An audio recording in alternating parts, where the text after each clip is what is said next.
Now let's consider the problem of estimating optical flow. It turns out it's a hard problem. It's an under-constraint problem. So what we're going to do is to come up with what's called the optical flow constraint equation, and then develop an algorithm for estimating the optical flow at each point that uses this constraint equation. So here is our scenario. Let's say we have two images of a scene taken in quick succession. The scene in this case is this bird in flight. So you have an image taken at time t, and then you have an image taken at time t plus delta t, where delta t is small. And now let's consider one window, one small window in these two images.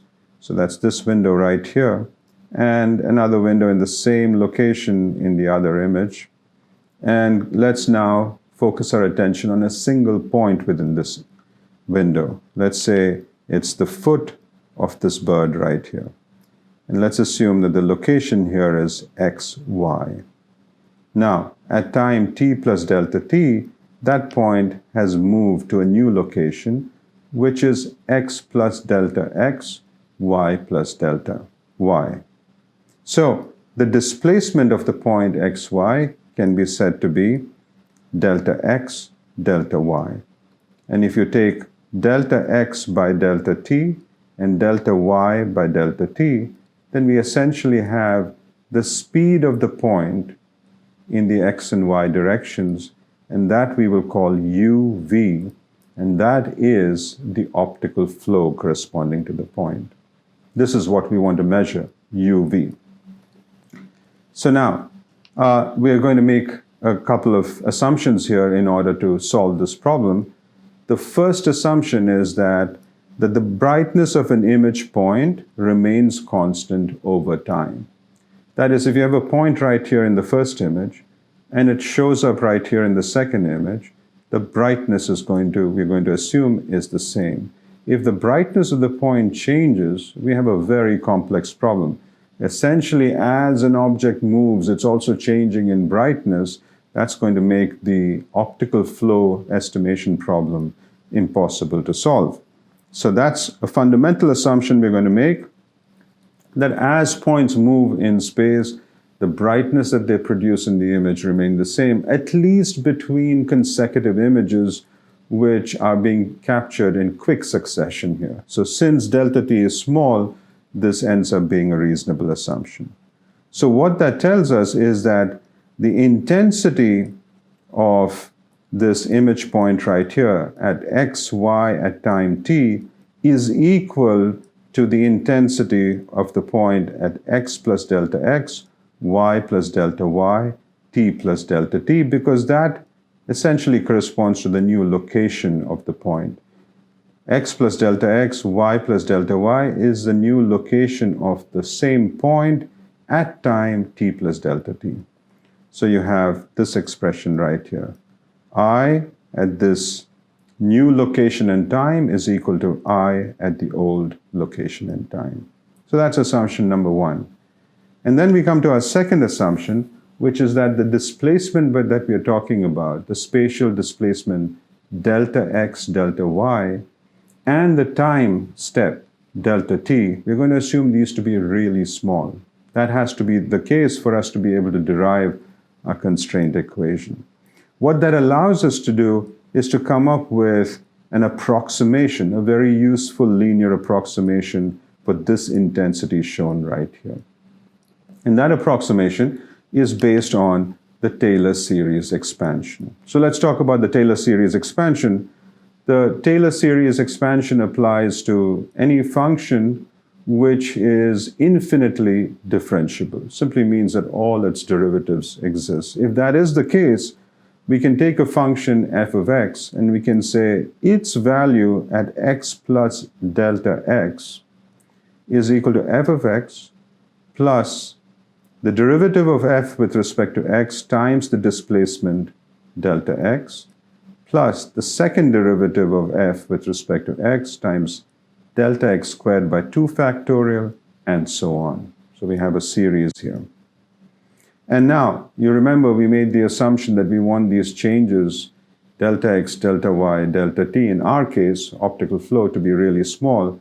The reason is that in the context of the Taylor series expansion, if delta x is really small, then we can say that these higher order terms are going to be really, really small.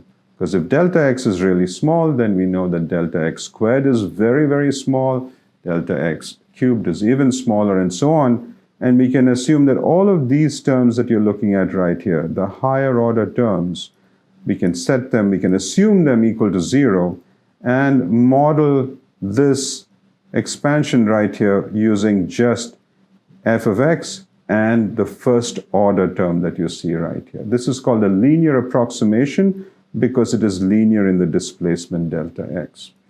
It's also called the first order Taylor polynomial or first order Taylor approximation. So that's what we're going to use here, the first order approximation. In our case, we have a function I, which is not just a function of one variable x, but there is x, y, and time. And so if you consider f to be a function of three variables, x, y, and time, then the same applies. We can come up with a linear approximation where you have fx plus delta x, y plus delta y, t plus delta t is equal to fxyt plus the first derivative of f in the x direction times the displacement in that direction, same with y and the same with time. So this is the approximation or the model that we're going to use for our image brightness as well. In fact, we have the same three variables in our case. So now we have I expanded right here in terms of ixyt, which was the brightness in the previous image, plus the derivative of I with respect to x times the displacement in the x direction, derivative of I with respect to y times the displacement in the y direction, derivative of I with respect to t times the derivative times the displacement in the t direction. So this further can be written as, we can say the derivatives in the x, y, and time with respect to x, y, and time can be written as ix, iy, and I time. We use this kind of notation in the case of edge detection, so we have this expression right here. So our two assumptions, the brightness assumption and the displacement, the small displacement assumption, give us these two equations. These are the two equations. And if you simply subtract these two equations, you end up with this expression right here, ix times delta x plus iy times delta y plus it times delta t is equal to 0. And now what you can do is divide throughout by delta t and take the limit delta t tending to 0. You then turn these into derivatives. You get the derivative of x with respect to time, derivative of y with respect to time right here. And remember that the derivative of x with respect to time is the u component of optical flow. The derivative of y with respect to time is the v component of optical flow. So now we have a very simple linear constraint equation which says ix times u plus iy times v plus it is equal to 0. This is the optical flow constraint equation. Now we know that given two images taken in quick succession at time t and t plus delta t, we can find these three derivatives at any pixel, ix, iy, and it. This is done using finite differences. We have done this before in the case of edge detection. So here's how it works. Let's say that these are your two images. We're only showing a 2 by 2 window for each image here. Image taken at time t and t plus 1. So if you want to find ix, that is the derivative in the x direction, you can take this 2 by 2 by 2 block of pixels and you take the average of these four values right here and then subtract that from the average of these four values, and that would give you the derivative of the brightness in the x direction. And you can do the same for to compute the partial derivative in the y direction and in the time direction. So that's easy enough to do. So we're going to assume, moving on, that Ix, Iy, and It are known to us. So now let's take a look at a geometrical interpretation of the optical flow constraint equation. So let's assume that this is your UV space, and the optical flow at a particular point in the image is this. This is the true flow right here, U, the vector U given as UV. We want to measure this, UV right here, the optical flow. Unfortunately for us, all we have at our disposal is the constraint line, which is Ixu plus Iyv plus It equal to 0. That's the equation of a straight line. So that we have. So given Ix, Iy, and It, we have a straight line in UV. So we know that UV lies on this line, but we don't know where exactly it lies. This is what makes the optical flow estimation problem an under-constrained problem. So what we can do conceptually is to split up the optical flow vector U into two components. One is, we'll call it the normal component, which is this one right here, which is normal to the constraint line right here. And the second is the parallel component, which is parallel to the straight line, the constraint line, which is UP. So UN plus UP is equal to U. So now let's take a look at what can be estimated here. Well, it turns out that UN can be computed. If you're given this straight line right here, it shouldn't surprise you that we can find this vector UN. That's easy enough to do because we can find a unit vector in the direction that is perpendicular to the straight line right here. And that is given by this expression. That's just a property of a straight line. And we can also find the distance of the straight line from the shortest distance of the straight line from the origin. That's given by this expression right here. We can multiply the two to get UN.